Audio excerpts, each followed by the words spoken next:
नमस्कार, देश न्यूज का खास कार्यक्रम मंथन देख रहे हैं आप। मैं हूं आपके साथ ऋषिका गुप्ता। अयोध्या तो बस झांकी है, काशी मथुरा बाकी है। इस नारे का स्पष्टीकरण अब भारतीय जनता पार्टी के वरिष्ठ नेता देते नजर आ रहे हैं। आपको बता दें, अयोध्या में राम मंदिर निर्माण के बाद काशी और इसके साथ ही मथुरा के जो मुद्दे हैं उन्हें हवा मिलने लग गई है। जहां असम के मुख्यमंत्री हेमंता बिस्वा शर्मा ने दिल्ली में चुनाव प्रचार के दौरान कहा कि अगर बीजेपी को 400 सीटें मिलती हैं तो ज्ञानवापी और कृष्ण जन्मभूमि मंदिर बनाए जाएंगे। हेमंता ने कहा कि अब की बार 400 पार का मतलब है ज्ञानवापी में शिवालय, मथुरा में श्री कृष्ण मंदिर और पाकिस्तान अधिकृत कश्मीर वापस भारत में। उन्होंने कहा कि जब कांग्रेस हमसे पूछती है कि आपको 400 सीटें क्यों चाहिए, तब हमें 300 सीटें मिली तो हमने राम मंदिर बनाया, और जब हमें 400 सीटें मिलेंगी तो कृष्ण जन्मभूमि पर फिर से मंदिर का निर्माण किया जाएगा। ज्ञानवापी मस्जिद के स्थान पर बाबा विश्वनाथ मंदिर भी बनाया जाएगा। कांग्रेस के शासनकाल में पीओके को लेकर संसद में कोई चर्चा नहीं हुई। पीएम मोदी के नेतृत्व में जल्द ही पाक अधिकृत कश्मीर हमारे देश का हिस्सा होगा। अब सवाल ये उठता है कि क्या एक बार फिर राजनीतिक फायदे के लिए धार्मिक मुद्दों का दबाव जारी रहेगा। और इसी मुद्दे पर चर्चा करेंगे। हमारे साथ भारतीय जनता पार्टी से अपना पक्ष रखेंगे अपर्णा दीक्षित। अपर्णा जी, बहुत स्वागत है। यामीन कादरी, कांग्रेस प्रवक्ता, हमारे साथ जुड़ चुके हैं। यामीन जी, आपका बहुत स्वागत है।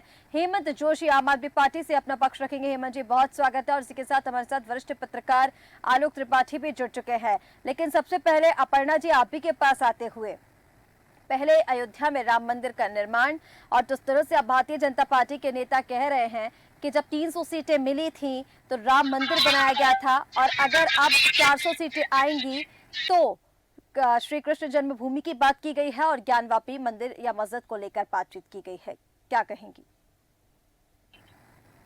देखिए, जो हमारे यहाँ राम मंदिर का निर्माण हुआ था, मुझे आवाज आवाज सुनाई दे रही है। बोलिए अपर्णा जी, आपकी आवाज ठीक आ रही है। हाँ, देखो, हमारे यहाँ जो राम मंदिर बनाया गया, भारतीय जनता पार्टी की सरकार में ही ये संभव हो सका, क्योंकि और सरकारों ने राम मंदिर को तो बता दिया था कि इसका अस्तित्व ही नहीं है। कोर्ट द्वारा सुप्रीम कोर्ट में ये बताने का प्रयास है। राम मंदिर बना, ये हमारे लिए आस्था का विषय है, ये हमारे लिए राजनीति का विषय नहीं है। सबसे महत्वपूर्ण बात ये है। जी, आवाज आ रही है आपको? जी अपर्णा जी, आपकी आवाज ठीक आ रही है, बोलिए आप। एंकर महोदय, आवाज आ रही है आपको? अपर्णा जी, आपकी आवाज पहुंच पा रही है, बोलिए। जी, तो ये जो राम मंदिर का विषय जो उठा है, अब ये कृष्ण जन्मभूमि का जो विषय उठा है, ये हमारे लिए आस्था का विषय है। कभी भी देश, हमारे भारतीय जनता पार्टी के लिए खास तौर से कभी ये पॉलिटिकल विषय रहा ही नहीं। लेकिन इसको भुनाने के लिए, पॉलिटिकल विषय बनाने के लिए अन्य अन्य पार्टियों ने समय समय पर इसको पॉलिटिकल मुद्दा बना दिया गया। जरूरत पड़ी तो उन्होंने गोलियां चलवा दी, किसी ने जरूरत पड़ी तो राम मंदिर को। अब जब आस्था पर प्रश्न चिन्ह उठते हैं तो उसके लिए उसके लिए जवाबदेही तो बनती है, और ये दायित्व बनता है कि जो भारतवर्ष की सनातन व्यवस्था है, उसकी एक आस्था से जुड़े हुए प्रश्न है। अगर इस पर ही सवाल और जवाब होने लग जाते हैं तो सामने आकर खड़ा होना पड़ता है शीर्ष नेतृत्व को और अन्य लोगों को, ताकि हमारे जो आस्था के विषय पर जो अनर्गल बातें होती हैं वो न हो और बंद हो। तो इस तरीके से जो पॉलिटिकल मुद्दा जो बना दिया जाता है ना, राम मंदिर को और कृष्ण जन्मभूमि को, तो ये नहीं बनना चाहिए मेरे हिसाब से, तो क्योंकि ये आस्था का विषय है। लेकिन अपर्णा जी, आस्था का विषय है, आस्था का विषय है, ये तो ठीक है, राम मंदिर जो है, लेकिन कहीं ना कहीं भारतीय जनता पार्टी ने तो, अब देखिए, जहां जहां भी बीजेपी के नेता जा रहे हैं वहां वहां यही तो कह रहे हैं कि अयोध्या में राम मंदिर बन गया है, भारतीय जनता पार्टी ने बनाया है। तो कहीं ना कहीं आपकी ही पार्टी इसे मुद्दा बना रही है ना चुनाव में।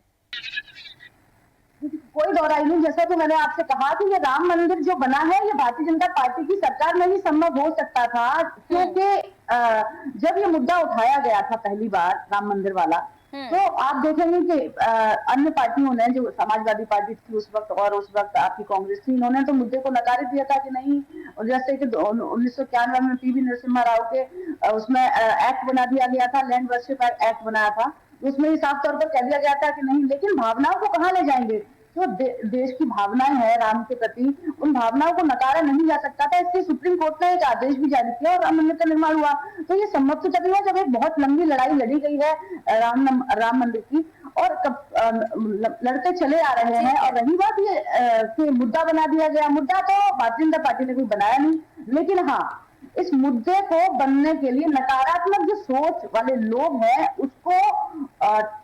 उसको रोकने के लिए भारतीय जनता पार्टी जरूर आगे आई है और इस पर अपने विचार भी समय समय पर लोगों ने आगे रखे हैं, शीर्ष नेतृत्व ने आगे रखे हैं, हमारे पूर्व नेता हैं उन्होंने भी आगे रखे हैं, जो हमारे भारतीय जनता पार्टी का जो पक्ष है उसको भी आगे रखा है। लेकिन यानी आप इस बयान से सहमत हैं कि अगर 400 सीटें आएंगी तो मथुरा में श्री कृष्ण जन्मभूमि और इसके साथ ही काशी में ज्ञानवापी, इन दोनों पर चर्चा की जाएगी? जी ठीक है अपर्णा जी, वापस मैं आपके पास लौटूंगी, शायद आपको आवाज ठीक से नहीं मिल पा रही है। हमारे साथ कांग्रेस प्रवक्ता यामीन कादरी जी भी बने हुए हैं। यामीन जी, मैं आपके पास आऊंगी। जिस तरह से अब भारतीय जनता पार्टी के नेता ये कह रहे हैं कि अभी तो सिर्फ अयोध्या में राम मंदिर बना है, अभी मथुरा और काशी बाकी है, इस पूरे बयान को कैसे देखते हैं? और दूसरा, उन्होंने ये भी कहा है सीएम हेमंता बिस्वा शर्मा ने कि जब कांग्रेस की सरकार थी तो संसद में पीओके का मुद्दा तक नहीं उठाया जाता था, मोदी सरकार में कश्मीर में भारत का झंडा लहराया जा रहा है और आने वाले समय में जो पीओके है वो भारत का हिस्सा बन जाएगा। देखिएगा, ये राम मंदिर का श्रेय अपने आप को लेना चाहते हैं। अगर राजीव गांधी के प्रधानमंत्री कार्यकाल में और उत्तर प्रदेश के मुख्यमंत्री वीर बहादुर सिंह जी के कार्यकाल में कोर्ट के आदेश पर अगर ताला नहीं खुला होता तो ये कहां से राम मंदिर का निर्माण करा देते। और जिन लोगों ने राम मंदिर की लड़ाई लड़ी, अभी मेरी बहन प्रवक्ता कह रही थी कि हमने लंबी लड़ाई राम मंदिर की लड़ी है, अरे आपके बीजेपी वाले राम मंदिर की लड़ाई में तो कहीं दूर दूर तक नहीं है। और जिन लोगों ने राम मंदिर की लड़ाई लड़ी उनको तो आपने श्री राम प्राण प्रतिष्ठा में आमंत्रित नहीं किया, आपने तो मोदी जी को आमंत्रित करके ये साबित कर दिया कि रामचंद्र जी को मोदी जी लेकर आए हैं। आप ऐसी बातें आस्था से जोड़कर कर रही हैं तो आपने ही ठेका ले लिया है। असम के मुख्यमंत्री भूल गए, जब कांग्रेस में रहते थे तो पी के बीजेपी को गालियां दिया करते थे। आज वो कहते हैं कि मथुरा और काशी बाकी है। ये चुनाव आयोग क्या चुनाव आप कानों में तेल डाल के बैठ गया? अगर राहुल जी या अखिलेश जी या केजरीवाल जी या तेजस्वी यादव जी या कोई भी गठबंधन का आदमी कोई बात कहता है तो चुनाव आयोग मुकदमा लिखता है, और जो बिस्वा के खिलाफ मुकदमा नहीं लिख रहा। और मुख्यमंत्री बीजेपी का है और जिस पीओके की बात करती है बहन, तो ये भी 10 साल रहे, इन्होंने कौन से मुद्दे उठा के रख दिए कश्मीर के। इसलिए भारत एक अमन का चैन है, अमन के चैन के साथ रहने दीजिए। आपकी हार हो चुकी है चौथे चरण में, इसलिए आप ये मुद्दा लेकर आए हैं। यामीन कादरी जी जो कह रहे हैं, अपर्णा जी जल्दी से उनकी बात का जवाब दीजिए, फिर मैं हेमंत जी के पास जाऊंगी। तो जन जन को मालूम है कि राम मंदिर बना है तो आखिर कांग्रेस के विरोध के कारण ही बन पाया है, क्योंकि इन्होंने अगर विरोध नहीं किया होता, इन्होंने झुटला नहीं दिया होता हनुमान सेठी के अस्तित्व को सुप्रीम कोर्ट में कि ऐसी कोई लड़ाई हुई नहीं थी, ऐसे करके इन्होंने समझा था सुप्रीम कोर्ट में। ये तो साक्ष्य तक है। अब कैसे कह रहे हैं कि अरे हमने राम मंदिर को हमने अपने उसमें अस्तित्व में लाया और उसी वजह से राम का ताला टूटा। अरे राम का ताला तो तब टूटा जब हमने एक लड़ाई लड़ी है, और ये बात तो जन जन को मालूम है। 4 सेवकों पर आपके साथियों ने तो गोलियां तक चलवा दी थी, और मुलायम सिंह जी तो ये तक कहते थे कि वो तो अच्छा हुआ कि कम थे, हम तो और भी ज्यादा मुसलमान मरवा और भी ज्यादा 4 सेवक पर गोलियां चलवा देते, ऐसा उन्होंने कहा था। सिर्फ और सिर्फ धर्म विशेष की जातियों को खुश करने के लिए किया जा रहा था और राम के अस्तित्व को छुटलाया जा रहा था। मैं आपको बता दूं महोदय कि जब से 4 सेवकों पर गोलियां चलाई गई थी, आपकी तो मती आपके जो साथी हैं जिनके साथ आपने इंडी अलायंस बना के बैठे हुए हैं, आपका और उनका और इन सबका अपना अपना जो समय समय पर वो जो मत आते रहते हैं ना, वो इसी तरफ इशारा करते हैं और लोगों को ये भली बात ही मालूम है कि राम मंदिर के लिए कितने सपोर्टिव थे आप। अब आप श्रेय लेने की बात कर रहे हैं। हमने तो कहा, पहले ही कह दिया कि भारतीय जनता पार्टी आस्था के विषय पर राजनीति नहीं करती है। आस्था के विषय पर राजनीति कांग्रेस पार्टी, समाजवादी पार्टी, लेकिन उसके पहले आम आदमी पार्टी से हमारे साथ हेमंत जोशी भी बने हुए हैं। हेमंत जी, आपके पास मैं आना चाहूंगी, इस पूरे बयान को कैसे देखते हैं सर? 400 पार का जो टारगेट रखा गया है वो काशी और मथुरा के लिए रखा गया है, उसके साथ ही सीएम हेमंता बिस्वा शर्मा ने आपकी पार्टी पर भी निशाना साधा। उन्होंने कहा कि जो केजरीवाल कांग्रेस से हाथ तक ना मिलाने की बात करते थे, आज उनके साथ गठबंधन में हैं। स्वाति मालीवाल को लेकर भी उन्होंने सवाल पूछे हैं कि सुनीता केजरीवाल अब क्यों स्वाति मालीवाल पर कुछ नहीं बोलती।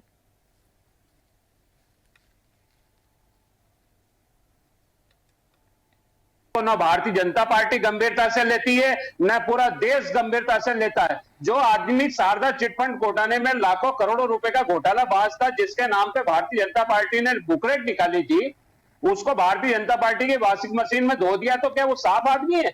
वो सिर्फ लोगों का ध्यान भटकाने के लिए ऐसी बातें कर रहा है। अभी ये चुनाव है, इस चुनाव में रोजगार की कोई बात नहीं कर रहा। जहां बोला था 2 करोड़ रोजगार देंगे, आप 10 साल में 20 करोड़ रोजगार आप दे नहीं पाए। आप महंगाई में देखिए 400 की टंकी 1200 रुपए की हो गई। ना आप रोजगार दे पा रहे हैं, ना महंगाई की कुछ बात कर रहे हैं, ना लोगों को अच्छी सुविधाएं दे पा रहे हैं। बहुत हुई महंगाई की मार, कहां है महंगाई की बात? तो सिर्फ ये अच्छी मूलभूत बातों से ध्यान भटकाने की कोशिश है और इसके अलावा कुछ भी नहीं है।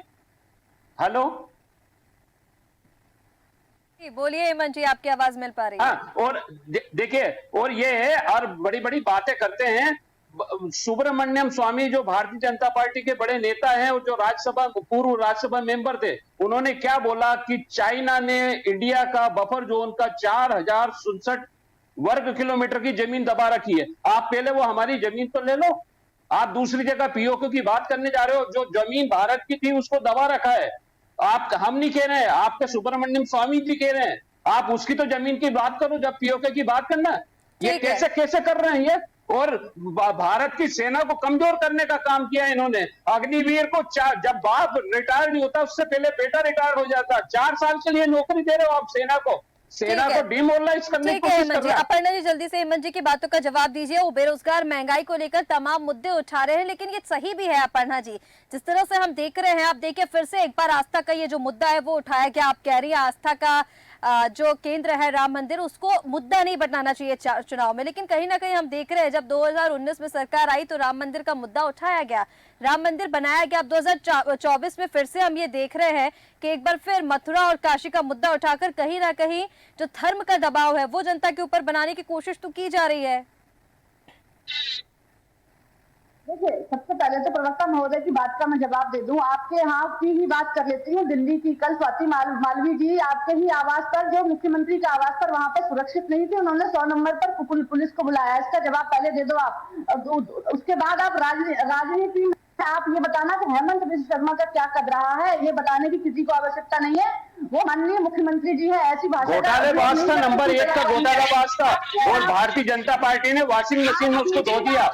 नंबर 1 का घोटालाबाज था। शारदा चिटफंड घोटाले में नाम है उसका। इतने करोड़ रुपए के घोटाले करने वाले को आप वो बड़े और क्या गंभीरता से बात कर रहे हैं? चाइना से 4000 किलोमीटर की जमीन आपने वापस ले ली। इसी सरकार के कारण ये हुआ है। अब मुझे बोलने नहीं, कृपया करके, मैं आपके बीच में नहीं बोल रही थी, आप मेरे बीच में मत बोलिए, नहीं तो इंटरप्शन। आप गलत मत बोलिए। आप महिवाल की बात कर रहे हैं। संजय सिंह हमारे वरिष्ठ नेता, इसके बाद क्या हो गया? ठीक है हेमंत जी, सुन लीजिए। आम आदमी पार्टी की सरकार है जी। आवाज नहीं आ रही आपकी? बोलिए अपर्णा जी। एंकर महोदय बोलिए अपर्णा जी। मैं आम आदमी स्वाति मालवी के बारे में सवाल पूछा तो बात इन्होंने हेमंत बिस्वा शर्मा पर बता दी। हेमंत बिस्वा शर्मा के बारे में अगर कोई कार्रवाई चल रही होगी तो उसको कोर्ट देखेगी। आपको बताने की आवश्यकता नहीं है जनता को। आप मुझे इस बात का जवाब दीजिए, उनको क्या जरूरत पड़ गई कि 100 नंबर पर उनको कॉल करना पड़ गया कि उन्होंने पुलिस बुला ली? ऐसा क्या हो गया? आप उसके बारे में तो बता दीजिए। जब महिला सुरक्षित सीएम आवाज पर नहीं है तो आपको बोलने का ये अधिकार है। कौन घोटालेबाज है? सबसे ज्यादा भ्रष्ट आम आदमी पार्टी में। हेमंत जी, मैं आपके पास वापस आऊंगी, लेकिन उसके पहले अभी जेल से आए 50 दिन ठीक है अपर्णा जी। तो आप भ्रष्टाचार पर तो मत ही बोले। केजरीवाल जी ने जिस हिसाब से दारू बांटी है। ठीक है अपर्णा जी। हेमंत जी, मैं आपके पास वापस आऊंगी, लेकिन उसके पहले आलोक त्रिपाठी जी भी हमारे साथ बने हुए हैं, वरिष्ठ पत्रकार। आपका केजरीवाल। ठीक है अपर्णा जी। आलोक जी, आपके पास आना चाहूंगे। आप जिस तरह से ये जो बात की गई है मुख्यमंत्री हेमंता बिस्वा शर्मा की ओर से कि 2019 में जब 300 सीटें बीजेपी जीती थी तो अयोध्या में राम मंदिर बनाया गया, और अब 400 सीटें इसलिए मांग रही है ताकि काशी में ज्ञानवापी और मथुरा में श्री कृष्ण जन्मभूमि को लेकर विकास किया जा सके। अब देखिए,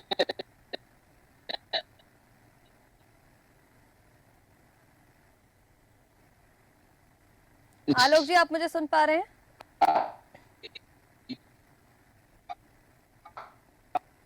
ठीक है, आलोक जी से शायद संपर्क हमारा नहीं बन पा रहा है, लेकिन यामीन कादरी जी मैं आपके पास आना चाहूंगी। आप कुछ कहना भी चाह रहे थे अपर्णा जी की बातों पर, और जिस तरह से अभी बयानबाजी हम देख रहे हैं, कहीं ना कहीं जो पीएक्यू को लेकर बात की जा रही है या फिर आस्था के मुद्दे को लेकर बात की जा रही है, पार्टी है तो इसको चुनाव का मुद्दा जो है वो बना ही रही है ना। आपको ठीक लग रहा है कि जो आस्था का केंद्र है उसको चुनाव में मुद्दा बनाया जा रहा है? देखिए, हमने कभी धर्म के नाम पर वोट नहीं मांगा, अपने पैगंबरों के नाम पर वोट नहीं मांगा। अरविंद केजरीवाल ने किसी सिख के नाम पर किसी, अरे आप ही की पार्टी तो अल्पसंख्यकों को लेकर बात कर रही है ना यामीन जी, आप ही की पार्टी की तरफ से ये मुद्दा दिया गया था। तो धर्म को लेकर आरक्षण की बात करना, धर्म के नाम पर, अल्पसंख्यकों के नाम पर, वोट जिहाद के नाम पर, ये सारी चीजें आप ही की पार्टी की तरफ से आई हैं। ये बिल्कुल बनाई हुई बातें हैं। जैसे मोदी जी ने आरक्षण की बात कही और अब फिसलते हैं। आज अखबार में मैंने पढ़ा, हिंदुस्तान टाइम्स में, कि मैं तो मुसलमानों के घर के बराबर में रहता था, ईद मनाता था, सेवइयां खाता था, और मैंने कभी मुसलमानों के विरोध में बयान नहीं दिया। ये क्या है? आप अभी कह रहे थे कि बाबरी ताला डल जाएगा। अरे न्यायालय ने राम मंदिर बनाया है, किसी की ताकत है हिंदुस्तान में जो जाके ताला डाल दे या राम मंदिर की तरफ उंगली उठा दे? राम मंदिर की लड़ाई लड़ने वाले राजनीति अडवाणी आपने गायब कर दिए, मुरली मनोहर जोशी आपने गायब कर दिए, उमा भारती जी आपने गायब कर दिए, सुब्रमण्यम स्वामी गायब कर दिए, आपने प्रवीण तोगड़िया गायब कर दिए, कटियार जी गायब कर दिए। आप बताइए कि राम मंदिर जो माँ के मैन थे और जो मुस्लिम मस्जिद का मुतवल्ली था, उनके बीच की लड़ाई थी, वो कोर्ट में लड़ते थे। सिरे आप ले रहे हैं। अरे कोर्ट का निर्णय आएगा, काशी में मंदिर बनेगा, हम स्वागत करेंगे, और अगर मथुरा में मंदिर बनेगा हम स्वागत करेंगे। लेकिन बीजेपी वाले वोट बनाने का काम ना करें, वो अपने गिरेबान में जाके कि राम इनका नहीं है, राम जग का राम है, कृष्ण इनका नहीं है, कृष्ण जग का नाम है, महादेव इनका नहीं है, महादेव जग का नाम है। आप ये मुद्दों पे बात करिए, महंगाई पे बात करिए। आप पीओके की बात करती है, महबूबा मुफ्ती के साथ मिलकर आप सरकार बनाती हैं, जब आवाज आपके मुंह से नहीं निकलती।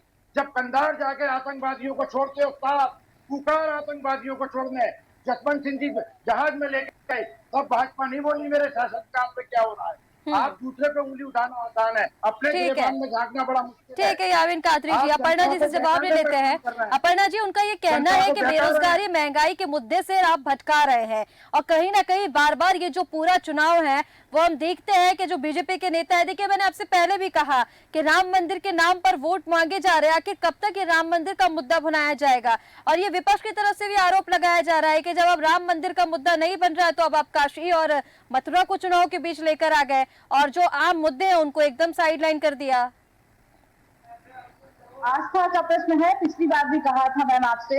दूसरी बात यह है बेरोजगारी की, चलो बात कर लेते हैं। 5% बेरोजगारी चल रही है, और 3% बेरोजगारी चल रही है, और महंगाई दर 5% चल रही है। ऐसे कौन सा 5 साल से कांग्रेस की 55 साल की सरकार है जब 5% महंगाई रही हो?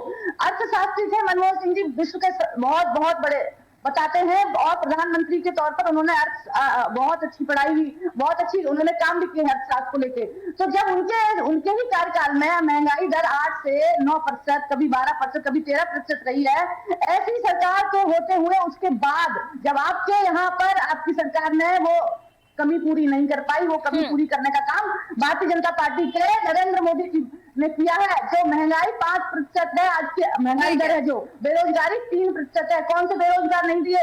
अरे आप बेरोजगार 2 करोड़ पे लगातार बात करते हैं। अरे कितना सूक्ष्म लघु उद्योग एमएसएमई के माध्यम से लगाए गए ईपीएफओ के में 2023 की रिपोर्ट में ही 15,000 रजिस्ट्रेशन हुए हैं, जिसमें लोगों ने अपने व्यापार शुरू किए हैं।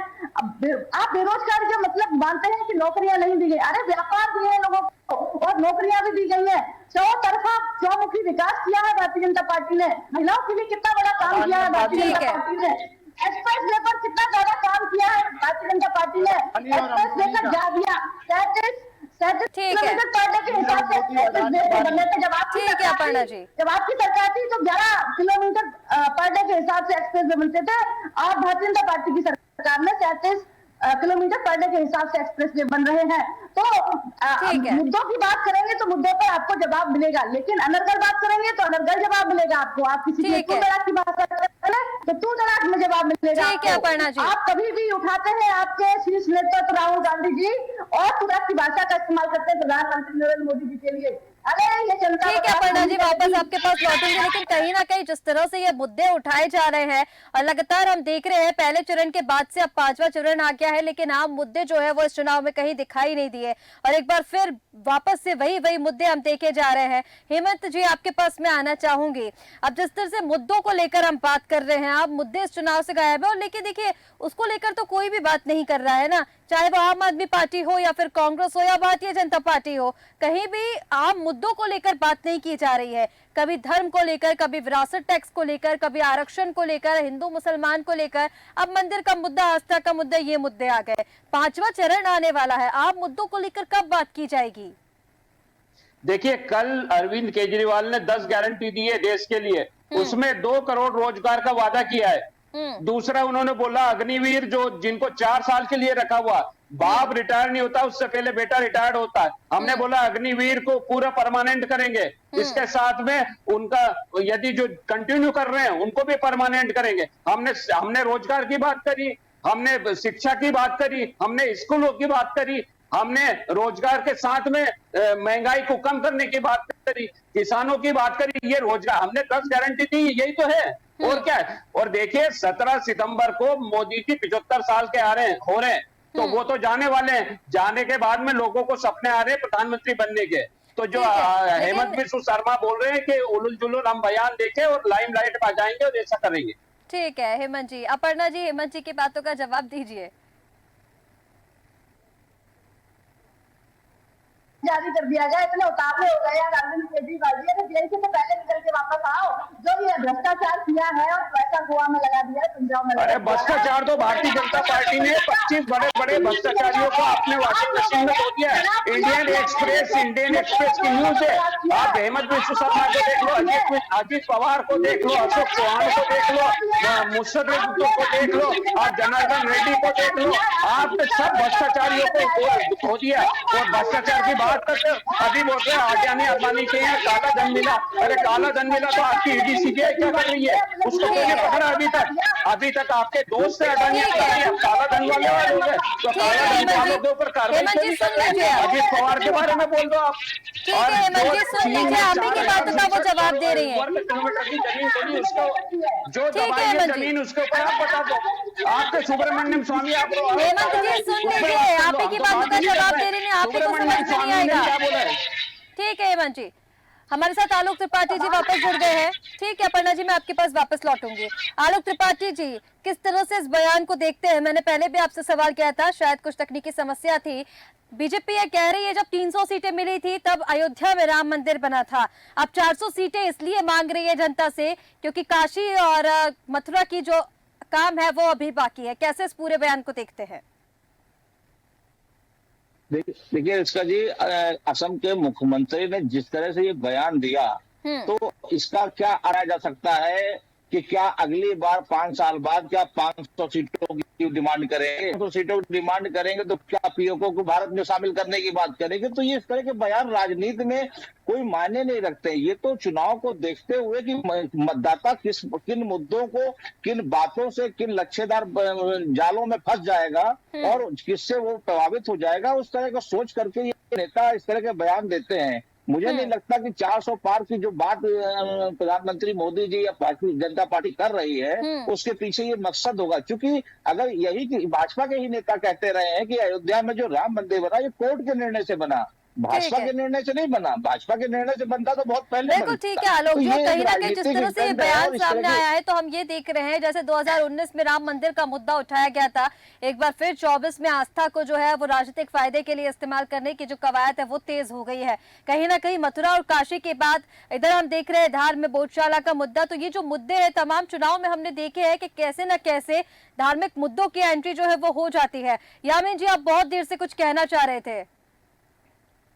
देखिए, मैं ये कहना चाहता हूँ कि जब जब चुनाव वोटरों की झोली में जाता है तब इनका एक ऐसा बयान आ जाता है कि विपक्ष को मजबूर कर देती है कि उसको सफाई दें। जैसे कि आज की डिबेट इस पर चली गई, ये फिजूल का बयान था इनका कि राम मंदिर और ये। अरे अखिलेश यादव के परिजनों का कृष्ण मंदिर है, वो अहीर है, यादव है, वो लड़ाई लड़ेंगे। ये कब से राम मंदिर और कृष्ण मंदिर के हिमाती हो गई? मैं ये कहना चाहता हूँ ये लड़ाई इस पर लड़े, जनता के बीच में जाएं कि आज 400 रुपए किलो लहसुन, 300 रुपए किलो टमाटर, ये महंगाई किस चरम सीमा पर पहुंच गई। 200 रुपए लीटर सरसों का तेल, 100 से ठीक है। ऊपर पेट्रोल डीजल। मैं ये कहता हूँ 20,000 करोड़ रुपया कोरोना काल का प्रधानमंत्री फंड में जमा हुआ, उसका आज तक हिसाब नहीं दिया। अरे आप पीएमए हिसाब दीजिए। क्यों लोग जो है आज ये रिपोर्ट आ रही है कि जिन्होंने टीके लगवाए वो जो अटैक के मारे जा रहे हैं, ये क्या है? ये आप अर्पणा दी बहन एक तरफा बात मत करो। 20,000 करोड़ का हिसाब देना होगा, इलेक्ट्रल बॉन्ड का हिसाब देना पड़ेगा। भ्रष्टाचारी छुपेगी नहीं आपकी। इलेक्ट्रल बॉन्ड के अंदर जो आपने रिश्वत दी, ठीक है यामीन कादरी जी, अमीर बनाया, ये सब जवाब देना होगा जनता के। अपर्णा जी जल्दी से यामीन जी की बातों का जवाब दीजिए। कहाँ से तथ्य लाते हैं ऋषिका जी ये कि 20,000 करोड़ पीएम फंड केयर में जमा हो गया? अरे आप क्या कुछ भी बोलेंगे? कहाँ इलेक्ट्रॉन बॉन्ड को लेकर आपके ही सरकार ने बड़ी सराहना की थी, चर्चा है इलेक्ट्रॉन बॉन्ड आ गया। कुछ मत बोलिए ना, मैंने बोली थी आपको। सर्वोच्च न्यायालय सुप्रीम कोर्ट ने कहा है, मैं नहीं कह रहा हूँ। सुन लीजिए, पूरा जवाब सुन लीजिए मेरा कृपया करके। इलेक्ट्रॉन बॉन्ड को लेके बार बार ये बात करते हैं कि 6,000 करोड़ भारतीय जनता पार्टी ने ले लिया। भारतीय जनता पार्टी के पास 17 राज्यों में सरकार है और खुद के सांसद 303 सांसद और एनडीए के साथ मिला के 370 हो जाए। दूसरी बात ये है कि इतनी बड़ी पार्टी ने अगर चंदा लिया है तो आपको बताया भी है कि आप आज बात कर पा रहे हैं, इस हिसाब का एक मेथड तैयार कर दिया है, इस हिसाब का एक वो तैयार कर दिया है कि आप इस पर बात कर पा रहे हैं। आपकी पार्टी की तो इतनी सीटें भी नहीं है, सरकार भी नहीं है, 3 राज्यों में सरकार है, 1400-1600 करोड़ रुपए टीएमसी तो एक ही राज्य में सरकार है, आपके ही समर्थन में थी वो, तो 1600 करोड़ उन्होंने क्यों ले लिए, कहाँ इस्तेमाल कर रही है, आपने क्यों ले लिए? और लगता है आपको कि ये काला धन है तो आप इसे वापस कर दो, क्यों ले रहे हैं आप? ठीक है अपर्णा जी। बात ये कि इलेक्ट्रल बॉन्ड पे अच्छा खासा डिबेट चल रही थी, इलेक्ट्रल बॉन्ड पर आप ले आए। ठीक है अपर्णा जी, बॉन्ड पर चिल्लाने से कुछ नहीं होगा। ठीक है अपर्णा जी, इलेक्ट्रल बॉन्ड पर काफी बार बात हो चुकी है और ये मुद्दा भी नहीं है।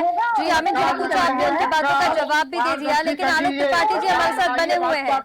ठीक है यामीन जी, सर्वोच्च न्यायालय ने, ठीक है यामीन जी, मैं बता रहा हूँ आपको, उसकी कॉपी मेरे पास है। अदालत का विषय है, अदालत का विषय है, अदालत ठीक है, ठीक है अपर्णा जी। आलोक त्रिपाठी जी आपके पास मैं आना चाहूंगी, आलोक त्रिपाठी जी आपके पास मैं आना चाहूंगी। अब देखिए लगातार क्योंकि 5वें चरण का जो मतदान है वो बेहद नजदीक है और बात लगातार इसी मुद्दे पर अलॉट करा रही है कि जो आम मुद्दे हैं यानी बेरोजगार, महंगाई को लेकर, बाकी अन्य मुद्दों को लेकर ये जो चुनाव है वो ये जो मुद्दे हैं वो इस चुनाव से बिल्कुल हट गए हैं और बाकी जो अन्य मुद्दे हैं उनकी इस चुनाव में एंट्री हो गई, जिससे चुनावी परिदृश्य कहीं ना कहीं बदला हुआ लग रहा है। जैसे हमने बताया कि पहले चरण में मुद्दा कुछ और था, दूसरे चरण से तीसरे चरण, चौथे चरण, ये मुद्दे जो है वो शिफ्ट होते गए, लेकिन आम मुद्दे उसके बाद भी नजर नहीं आए।